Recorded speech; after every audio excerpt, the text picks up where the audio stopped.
ئێستا کەشێکی باشی ئەرێنی لە نێوان حکوومەتی هەرێمی کوردستان و حکوومەتی فدرالی عێراق لە ئارادایە.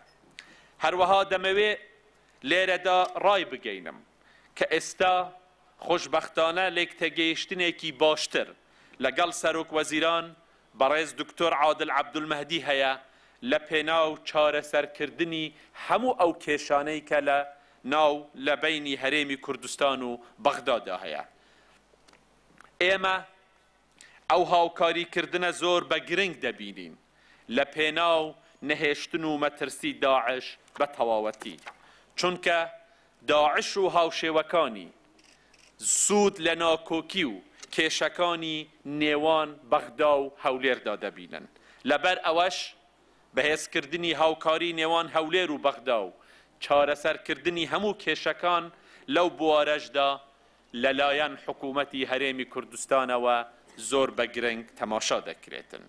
ئەمڕۆ و هەموو کاتێک دەبێ پارتی و یەکیەتی پێکەوە کار بکەن و چارەسەر بۆ پرسە جیاجیەکان بدۆزنەوە. کاتی ئەوەیە پارتی و یەکیەتی و حزبەکانی تریش لە هەرێمی کوردستان پێکەوە لە پرس و پرۆسە سیاسیەکاندا کار بکەن و لێک تێگەیشتنیان زیاتر بکەن لەسەر ئاستی هەرێمی کوردستان و عێراق بۆ ئەوەی حکوومەت و ئیدارەی داهاتووی هەرێمی کوردستان بە شێوەیەکی هاوبەش و بەبێ کێشە بەڕێوە ببین و هێز بدەینە چارەسەری هەموو ئەو کێشانەی کە لە هەرێمی کوردستاندا هەیە.